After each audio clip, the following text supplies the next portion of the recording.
পুজো আসতেই ঢাকি পাড়ায় ঢাক সারাতে ব্যস্ত ঢাকি শিল্পীরা। পুজো আসে আর পুজো যায়, অন্যকে আনন্দ দিতে ব্যস্ত থাকি ঢাকি শিল্পীরা। বাঙালির শ্রেষ্ঠ পুজো দুর্গাপুজো, আর সেই দুর্গাপুজোয় পরিবার থেকে অনেক দূরে থাকতে হয় এদের। শুধুমাত্র বেশি টাকা উপার্জনের জন্য এরা পুজোর কয়েকদিন দেশের বিভিন্ন জায়গায় মণ্ডপে মণ্ডপে পাড়ি দেয়। আমাদের প্রতিনিধি এরকম একটি ঢাকি পাড়ে উপস্থিত হয়ে তাদের জীবনের কিছু কথা শুনলেন। আমরা আজকে পাখিরাপাড়ার এইসব মানুষদের কিছু কথা শুনব। পূর্ব মেদিনীপুরের ময়না ব্লকের পরমানন্দপুর গ্রাম পঞ্চায়েতের অন্তর্গত হরিদাসপুর গ্রামে অবস্থিত এই পাখিরাপাড়া। এই পাড়ার প্রায় 150টি পরিবারে বাদ্যযন্ত্র বাজিয়ে তাদের জীবিকা অর্জন করে। পূর্বপুরুষের হাত ধরে এই পাখিরাপাড়ার প্রত্যেকটি পরিবারের মানুষ ঢাক বাজিয়ে তাদের পরিবারের জীবনযাপন অতিবাহিত করে। কিন্তু বর্তমান সমাজের সঙ্গে তাল মিলিয়ে বর্তমানে অনেকে তাসা পাটি বাজিয়ে অর্থ উপার্জন করে। সারা বছর স্থানীয়ভাবে বিভিন্ন ছোটোখাটো পূজার্চনা তাদের ডাক পড়ে, কিন্তু দুর্গাপুজো বাঙালির শ্রেষ্ঠ পুজো। সবাই চায় এই সময় একটু অর্থ উপার্জন করতে। তারা মনে করেন গ্রাম অঞ্চলে কাজ করে যে অর্থ পাওয়া যায়, বিদেশে গেলে আর একটুখানি বেশি অর্থ উপার্জন করা যায়। তাই এইসব ঢাক শিল্পী কিংবা তাসা পার্টিরা পুজোর প্রাককালে ব্যাঙ্গালোর, দিল্লি, মুম্বাই, চেন্নাই বিভিন্ন জায়গাতে পাড়ি দেয়। এই পাখিরাপাড়ার এতগুলো পরিবার বাদ্যযন্ত্র বাজিয়ে তাদের জীবন জীবিকা নির্বাহ করে। তাদের মধ্যে 2 থেকে 3 জন হয়তো সরকারি প্রকল্প লোকশিল্পীর ভাতা পায়, আর অন্যান্য পরিবার আজও সরকারের কাছে তাদের ভাতা পাওয়ার আশায় দিন গুনছে। দুর্গাপূজার 4 থেকে 5 দিন আগে থেকেই তারা দেশ বিদেশে পাড়ি দেয়। পাখিরাপাড়ার এইসব শিল্পীরা তাদের দুর্গাপূজায় যাওয়ার জন্য ইতিমধ্যেই বাদ্যযন্ত্র সারিয়ে নিচ্ছে এবং কিছু অভ্যাস করে নিচ্ছে। স্বপন পাখিরা জানান যে পূর্বপুরুষের হাত ধরে তিনি প্রায় 38 বছর ধরে ঢাক বাজাচ্ছেন। প্রায় গত 15 বছর ধরে তিনি দুর্গাপুজোয় দেশে না বাজিয়ে বাইরে গিয়ে বেশি অর্থের জন্য ওখানে বাজান। তবে এবছর ব্যাঙ্গালোরে যাবেন না বলে তিনি জানিয়েছেন। তিনি আরও জানিয়েছেন, পরিবারের মানুষদেরকে আনন্দ দিতে পুজোয় পারি না, আমরা পেটের তাগিদে বেশি অর্থের আশায় বিদেশে চলে যাই ঢাক বাজাতে। সূর্য পাখিরা জানান যে পূর্বপুরুষের হাত ধরে আমরা বাদ্যযন্ত্রকে জীবিকা হিসেবে গ্রহণ করেছি।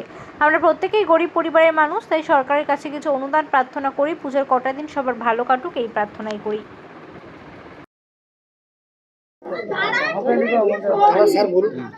আমার নাম স্বপন পাখিরা, বাবার নাম শ্রীযুক্ত মনোরঞ্জন পাখিরা। আমরা আদি ঢাকি, বাড়ি হরিদাসপুর গ্রাম, আর জেলা পূর্ব মেদিনীপুর, ময়না থানা।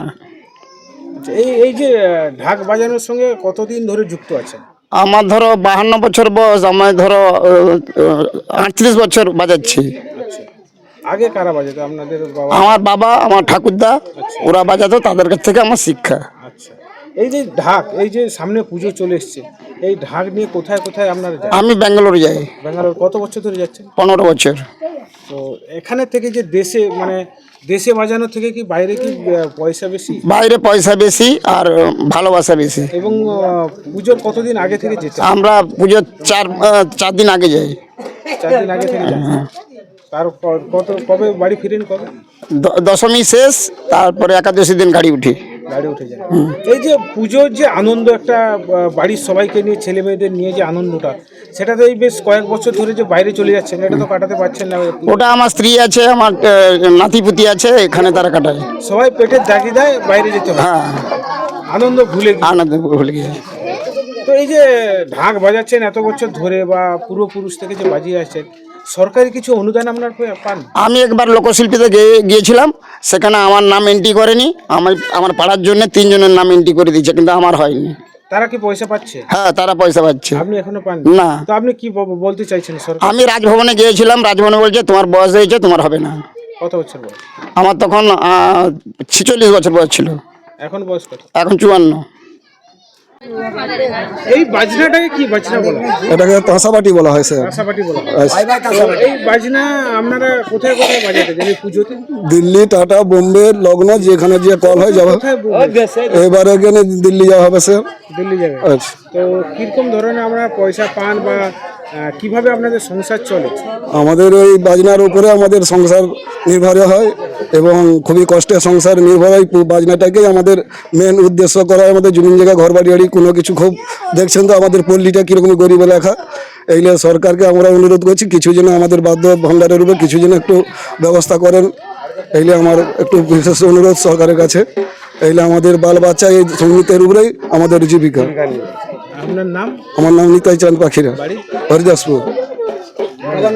বাবার নাম গোষ্ঠ ঈশ্বর পাখিরা। নাম? আমার নাম পরিমল পাখিরা, বাবার নাম ঈশ্বর বাদল চন্দ্র পাখিরা। এই বাজনার সঙ্গে কতদিন ধরে যুক্ত? প্রায় 37-38 বছর যুক্ত।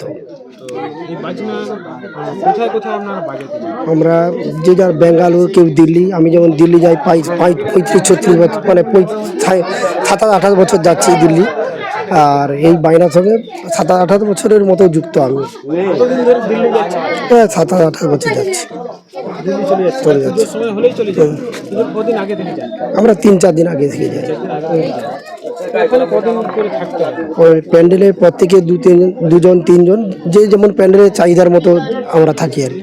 এই যে পুজোর আনন্দটা আপনারা তো বাড়ির যারা ছেলে মেয়েরা আছে বা স্ত্রী আছে তাদের সঙ্গে তো কোনোদিনও না না, আমরা থাকতে পারি, পেটের জায়গায় আমরা বাইরে চলে যাই। তো কি বলবেন যে এই ধরনের যা আপনারা যে বায়নাবাটির সঙ্গে যুক্ত আছেন, মাননীয় সরকার থেকে কোনো ভাতা কি পান?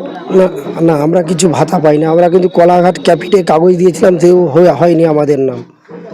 মানে আমাদেরকে ডাকও করেনি, ফোনও হয়নি আমাদেরকে। আমরা গিয়েছিলাম, বলে যে না তোমাদেরকে ফোন করেছিলাম বলে আমাদেরকে আর যাতে আমাদের সবাইয়ের যারা যারা শিল্পী গরিব মানুষ সবাই ভাতা পায়, সবাই ঢাকিরা ভাতা পায়, তার ব্যবস্থা করে দিলে ভালো হয় আমাদের। সূর্য পাখিরা, বাড়ি হরিদাসপুর, ময়না থানার অন্তর্গত। আমাদের পূর্বপুরুষ থেকে আমরা দেখে আসছি আমাদের এই বাদ্যকরের উপরেই সব কিছু। এবং আমরা তো এই পুজোতে সবাই তো মন ভরে থাকতে পারি না বা আনন্দ উপভোগ করতে পারি না।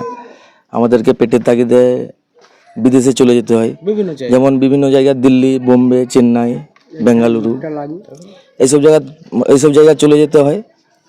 আর আমাদের এই যে পুজোতে আনন্দ, আমাদের যে গ্রামে যে পুজো হয় বা বড়াইপন্ডা স্থানীয় এলাকাতে যে পুজো হয়, আমরা এই পুজোতে আনন্দ উপভোগ করতে পারি না, আমাদের পেটের তাগিদে চলে যেতে হয়। এবং আমাদের এই যে বাদ্যভণ্ড সহকারে যে আমাদের যে সংসার চলে, এর উপরেই নির্ভরশীল আমরা। তো সরকারের পক্ষ থেকে যে লোকশিল্পীর প্রকল্প, সেটা আমাদের ওই তালিকা থেকে আমরা নেই। মোটামুটি সরকারের কাছে অনুরোধ রাখবো যাতে আমাদের প্রায়শই সব গরিব মানুষ আমরা এর উপরেই আমাদের নির্ভরশীল। তো সরকার যদি চায় আমাদেরকে, আমরা যদি কিছু সরকারের পক্ষ থেকে অনুদান পেতে পারি, এটাই আপনাদের কাছে রাখবো। সরকারের পক্ষ থেকে সরকারের কাছে আমরা এই আবেদন রাখবো যাতে আমরা পরবর্তীকালে সরকারের পক্ষ থেকে কিছু অনুদান পাই।